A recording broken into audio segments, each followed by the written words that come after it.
challenging in conflict situations. And you would recall that we covered extensively the rescue operations when the war broke out in Ukraine. In this particular case, hearing the accounts, there is a distinction between those who are stranded in Iran and those who are stranded in Israel.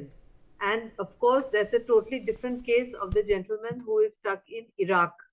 So I would say that as far as Iran is concerned, through the Indian embassy, we are trying, depending on where they are, we are trying to move them towards steadily towards the border with Armenia. And we have also facilitated their journey overland to Armenia. Once they cross the border into Armenia, then we are trying to bring them back home by air. This, of course, depends on where they are situated.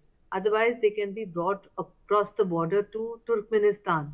Naturally, it is not possible to bring them across the border into Pakistan. So these are the options. And on Azerbaijan is very risky also. So it's better to bring them through Armenia or through Turkmenistan. Yes. As far as Israel is concerned, the efforts are to bring them to Jordan, and then Jordanian Airlines is flying daily flights, but during the day, not at night. Yes. All other airlines are refusing to fly into Jordan. So the option is for them to be put on the flight to Jordan, which is what the gentleman had also said. The gentleman who came back to Pune, he took the flight from Jordan. Yeah. As far as Iraq is concerned, Iraq airspace is not closed.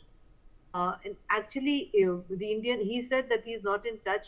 The Indian embassy is in touch with all people who are stuck in Iraq. And from Iraq to bring them back to India is less complicated than to bring Indians stranded in Iran or Indians stranded in Israel. In Iraq, it's not a war situation. It's a totally normal situation. True. He was complaining that the prices have been hiked up.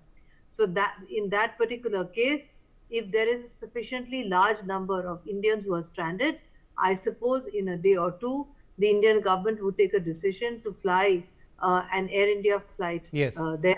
But he said he is not in Baghdad, he's in Karbala. Yes. So we would have to bring them from Karbala to Baghdad and then fly them to Delhi or Mumbai. Yes. Or possibly Mumbai would be shorter. Yes. Now from your experience, I also... Yes, please complete and then I'll ask you a quick follow-up. No, please go ahead. I would like to ask from your experience, what also, how receptive, how responsive are we to our citizens stranded abroad vis-a-vis the other countries? All countries are obviously trying to, launch their own evacuations as well. In these last few years, how responsive have we become to our Indian citizens' needs who are often caught in these situations abroad? We have the reputation of being very responsive right from the time when Saddam decided to invade Kuwait. From then to now, naturally our SOPs have been finessed over the years as we've got more experience. And not only that, you would be proud to know that we also rescue students of neighboring countries regardless of the state of our bilateral relationship. When we were in Ukraine, we rescued Pakistanis, we rescued Bangladeshis, we rescued Sri Lankans, etc.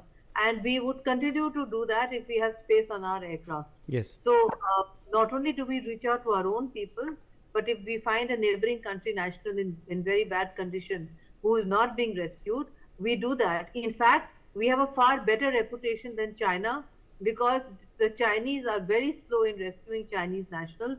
And often you would find that there are Chinese nationals who also ask the Indian embassy if they can be helped to fly to India from where they can fly to China. I think that says a lot. No doubt. Group Captain UK Devnath, former